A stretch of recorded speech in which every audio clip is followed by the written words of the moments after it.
नमस्कार दोस्तों। Cyber attacks की जो संख्या है वो लगातार बढ़ते जा रही है, सिर्फ भारत में नहीं पूरे विश्व के अंदर। रिसेंटली आपने देखा होगा किस तरह से अमेरिका में जो साइबर अटैक किया गया, उसकी वजह से उनका जो one of the largest network of pipeline है उसको क्लोज करना पड़ गया था। यहां पर अब आप देख सकते हो कि एयर इंडिया पर एक मैसिव डेटा ब्रीच हुआ है। ये आप न्यूज देख पाएंगे, Air India customers data leaked in major cyber attack, credit card details, passport details, इन सभी पर कॉम्प्रोमाइज हुआ है। तो इसके बारे में जानेंगे कि एग्जैक्टली है क्या और कब एयर इंडिया को पता चला, यहां पर खतरा क्या है, एक्सपर्ट्स क्या ओपिनियन क्या है, हर एक चीज मैं आपको ओवरऑल पर्सपेक्टिव से बताने की कोशिश करूंगा। चलिए आगे बढ़ते हैं। अगर आप यूपीएससी की तैयारी कर रहे हैं तो इसके बारे में जितनी डिटेल है डिस्क्रिप्शन में दे दी गई है। आप स्टडी आईक्यू के ऐप को भी डाउनलोड कर सकते हैं। एग्जैक्टली यहां पर हुआ क्या है सबसे पहले देख लेते हैं। जो सर्वर है एयर इंडिया का, सर्वर क्या होता है, जैसे कि कोई भी कंपनी है उनके पास आज के डेट में डिजिटल के जमाने में आपको पता ही है कि हर एक चीज यहां पर डिजिटल फॉर्म में रखा जाता है, तो उसको स्टोर करना होता है कहीं ना कहीं, राइट। सपोज आपने पेटीएम में कोई अपना अकाउंट खोला है या फिर फेसबुक हो गया, कहीं पर भी जब आप अपना अकाउंट खोलते हैं तो उसका जो डेटा है, जो आपका नाम है, एड्रेस है, हर एक चीज वो कहीं पर स्टोर तो किया जाएगा, राइट। उसी प्रकार से एयर इंडिया का जो सर्वर है, जहां पर जितने भी डेटा है पैसेंजर्स के जो स्टोर किए जाते हैं, उसको हैक कर लिया गया है साइबर अटैकर्स के द्वारा, और जिसकी वजह से जो पर्सनल इंफॉर्मेशन है आपकी वो अनएथिकल तरीके से उसको लेने की कोशिश की गई है। और यहां पर बताया जा रहा है कि चिंता की बात यह है कि 45 लाख फ्लायर्स, आप सोच के देखिए कि 45 लाख जिन लोगों ने उड़ानें भरी होंगी उनके डेटा पर यहां पर कॉम्प्रोमाइज हुआ है, अफेक्ट हुआ है। और इसी के बारे में यहां पर जो एयर इंडिया है उन्होंने कल ही 21 मई को इसके बारे में एक स्टेटमेंट जारी किया, और यहां पर उन्होंने बताया कि our data processor of passenger service system, मतलब जहां पर पर्सनल इंफॉर्मेशन पैसेंजर्स के रखे जाते हैं, स्टोर किए जाते हैं, उसके ऊपर ब्रीच हुआ है, और जिसकी वजह से 45 लाख जो डेटा है वो, और ऐसा नहीं है कि ये सिर्फ भारत के अंदर ही, पूरे विश्व भर में जो एयर इंडिया से रिलेटेड पैसेंजर्स हैं उनके डेटा को ब्रीच हुआ है। यहां पर सबसे पहला क्वेश्चन आता है कि किस प्रकार के हम डेटा की बात कर रहे हैं और कब हुआ था ये। सबसे पहला तो क्वेश्चन है कि ये जो हम 45 लाख जो फ्लायर्स की बात कर रहे हैं जिनके डेटा ब्रीच हुए हैं वो कौन से तक के पीरियड थे। तो अगर आप में से किसी ने 2011 से लेकर 2021 के बीच में यहां पर उड़ानें भरी होंगी, एयर इंडिया से ट्रैवल किए होंगे, तो मोस्ट प्रोबेबल चांस है कि आपका भी जो डेटा है वो कहीं ना कहीं साइबर हैकर्स के हाथों लग गया है।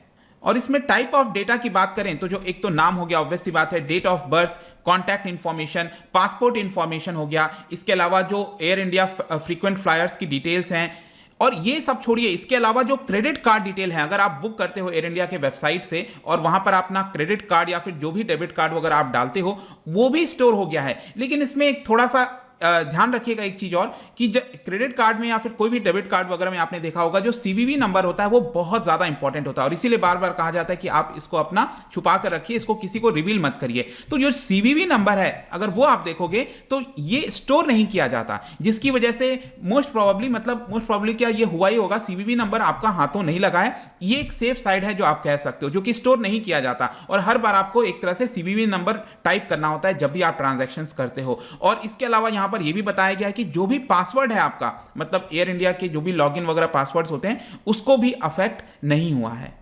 और इन सब चीजों को देखते हुए एयर इंडिया ने यही बोला है कि हम तो अपनी तरफ से जो भी एक्शन लेना है, जो भी कोशिश करना है वो कर रहे हैं, लेकिन यहां पर सभी पैसेंजर्स को बोला गया है कि अगर आपका कोई भी पासवर्ड है एयर इंडिया से रिलेटेड, आप प्लीज उसको चेंज करिए। सिर्फ एयर इंडिया के वेबसाइट पर ही नहीं, अगर आप सेम पासवर्ड, कई बार लोग सेम पासवर्ड रखते हैं अलग अलग वेबसाइट्स पर ताकि याद रखने में आसानी हो, तो वो सारे पासवर्ड्स को भी आप प्लीज चेंज कर दीजिए, ऐसा एयर इंडिया ने क्लियरली कह दिया है। इसके अलावा नेक्स्ट यहां पर क्वेश्चन आता है कि ये जो डेटा ब्रीच हुआ है इतना बड़ा, ये कैसे हुआ, मतलब क्या प्रोसेस के थ्रू हुआ और क्या इसके लिए एयर इंडिया जिम्मेदार है। अब देखना यहां पर होता क्या है ना, कि कोई भी कंपनी आजकल सब कुछ अपने तौर पर नहीं करती है, मतलब इन हाउस चीजें नहीं किया जाता है। हर कंपनी यहां पर कोशिश करती है कि जो इसका एक्सपर्टाइज है वो दूसरे कंपनी को दिया जाए। तो ये जो आपका डेटा होता है ना, जो एयर इंडिया के पास आते हैं, जितने भी डेटा हैं वो दूसरे सर्विस प्रोवाइडर से सहायता लेती है और उनके यहां पर जो है स्टोर किया जाता है। तो जेनेवा के अंदर, स्विट्जरलैंड में जेनेवा के अंदर ये सिस्टम प्रोवाइडर है जिसका नाम है सीटा, SITA।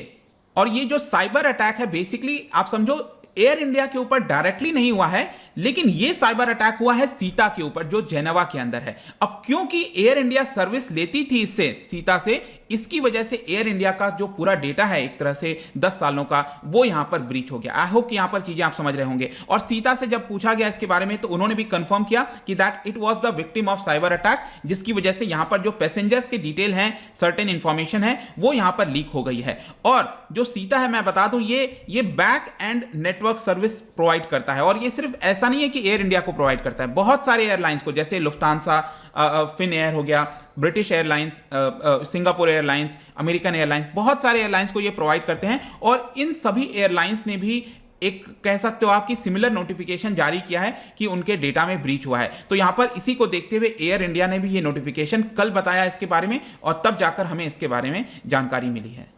लेकिन यहां पर क्वेश्चन ये आता है कि एयर इंडिया को कब पता चला इसके बारे में, मतलब कि क्या हमें एयर इंडिया ने देर से इसके बारे में सूचना दी, ये भी क्वेश्चन आता है, राइट? क्योंकि जैसे इस तरह की चीजें होती हैं तो ट्रांसपेरेंसी रखते हुए कंपनीज को तुरंत बताना चाहिए। तो यहां पर एयर इंडिया का कहना है कि पहली बार हमें नोटिफिकेशन इसके बारे में 25 फरवरी को मिला था, लेकिन उस समय जो हमें इंफॉर्मेशन मिली थी it was just kind of कि डेटा ब्रीच वगैरह हुआ, एग्जैक्ट डिटेल हमें पता नहीं थी। फाइनली जाकर 25 मार्च और 4 मई को यहां पर जो डेटा हैं, जो किस प्रकार के डेटा हैं उसके बारे में पता चला। तो लास्ट आप याद रखिएगा 4 मई को इसके बारे में पूरी डिटेल पता चली, और अब जाकर यहां पर 21 मई को एयर इंडिया ने इसके बारे में सूचना दी है। नेक्स्ट यहां पर क्वेश्चन आता है कि इसका इंपैक्ट क्या आएगा, मतलब कि जितने लोगों के डेटा यहां पर हुए हैं इसको लेकर आगे क्या किया जा रहा है, एयर इंडिया क्या कर रही है, इंपैक्ट क्या होगा। तो देखो एयर इंडिया ने यह कहा है कि ये जो डेटा ब्रीच है इसका लेवल कितना है, स्कोप ऑफ सोफिस्टिकेशन क्या है, इन सबको हम फॉरेंसिक एनालिसिस के तौर पर असरटेन करने की कोशिश कर रहे हैं। और यहां पर जो सीता है उसने कंफर्म किया है कि अभी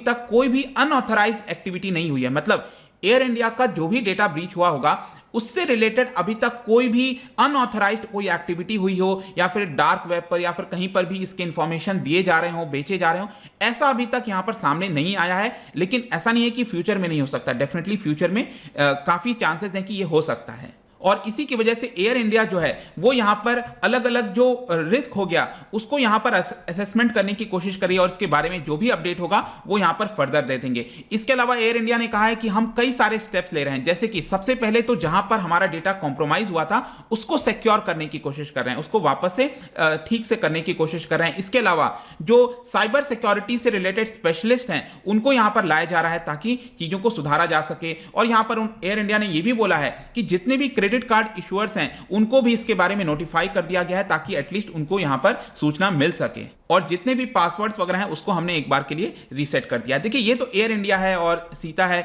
यहां पर वो तो अपना पक्ष लेंगे क्योंकि कोई भी कंपनी अगर आप देखोगे ना कभी पूरा डिटेल बताती नहीं है।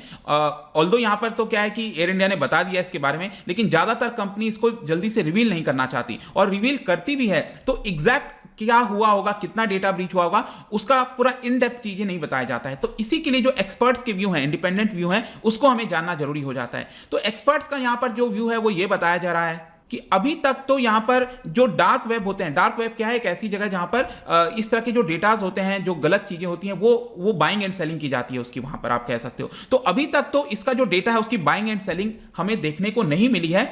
लेकिन जो एक्सपर्ट्स हैं उनका यह भी कहना है कि क्योंकि इसके अंदर पासवर्ड अभी इन्वॉल्व नहीं था तो इसकी वजह से जो बाकी के डेटा है उसको ट्रांचेस में बेचा जाएगा, जैसे क्रेडिट कार्ड, डेबिट कार्ड, जो भी डिटेल होता है उसको यहां पर डार्क वेब में अलग अलग चीजें बेचने की कोशिश की जाएगी। अब क्या होता है ना, देखो यहां पर कुछ लोग क्या करेंगे, डार्क वेब पर ये डेटा खरीदेंगे। सपोज आपका कोई क्रेडिट कार्ड का डिटेल है, राइट, और आपकी जो भी पर्सनल इंफॉर्मेशन है वो यहां पर किसी के द्वारा खरीद लिया जाएगा, और वो लोग क्या करेंगे, इम्पर्सोनेशन अटैक जो है वो करने की कोशिश करेंगे। इम्पर्सोनेशन का मतलब होता है कि ये दिखाएंगे कि आप ही हो, मतलब कि सपोज क्या है कि कहीं पर पैसे ट्रांसफर वगैरह करना है, कोई भी चीज करना है, परचेज करना है, तो वो यहां पर ऐसे एक्ट करेंगे कि वो आप खुद ही यहां पर ट्रांजैक्शंस कर रहे हो, राइट। अब समझो यहां पर क्या होता है कि जो डेटा ब्रीच होते हैं उसमें अगर सिंगल कोई इंफॉर्मेशन है, आपका कोई नाम है, तो उसका कोई वजूद नहीं है। लेकिन यहां पर हम कौन से डेटा की बात करें, आपका डेट ऑफ बर्थ हो गया, कई सारी चीजें हो गई, तो इसकी वजह से क्या होता है कि वो लोग पासवर्ड वगैरह कुछ ना कुछ सीवीवी वगैरह को रिकवर करने की कोशिश करते हैं, क्योंकि पर्सनल इंफॉर्मेशन भी उनके पास है। और ये जब कंबाइन हो जाते हैं, क्रेडिट कार्ड इंफॉर्मेशन और पर्सनल इंफॉर्मेशन, इसकी वजह से जो थ्रेट है वो बढ़ जाता है। तो यहां पर लेट्स सी कि क्या चीजें होती हैं। बट अगेन मैं यही कहूंगा कि हमारे देश देश में या फिर कहीं पर भी आप देखोगे इस समय जिस तरह से डिजिटल के बारे में चीजें बढ़ती जा रही हैं, यहां पर साइबर अटैक्स के इंसिडेंट बढ़ते जा रहे हैं। और यहां पर अगेन जो एयर इंडिया का इंसिडेंस है वो भी आगे हमें यही दर्शाता है कि किस तरह से और ज्यादा हमें सिक्योर करने की आवश्यकता है, और स्पेशली हमें अपने देश के अंदर इस तरह की ज्यादा सुरक्षा लाने की आवश्यकता पड़ेगी। हम बार बार अगर आप अपने डेटा को बाहर के देशों के साथ शेयर करेंगे, वहां पर स्टोर करेंगे, तो अगेन वो हमारे उतने कंट्रोल में रहेगा नहीं। अगर हमारे देश में ही चीजें रहेंगी तो चीजों को हम और अच्छे से मैनेज कर सकते हैं। जाने से पहले मैं आपके लिए क्वेश्चन लेकर आया हूं, क्या आप मुझे बता सकते हो जो मालवेयर जो है, अक्सर हम इसके बारे में सुनते हैं, तो क्या मालवेयर का एग्जैक्ट एब्रीविएशन क्या होता है, फुल फॉर्म क्या होता है, एग्जैक्टली आप इसे क्या समझते हो? इसका जो राइट आंसर है आपको पता ही है, मेरे इंस्टाग्राम पर तो आपको मिलेगा ही।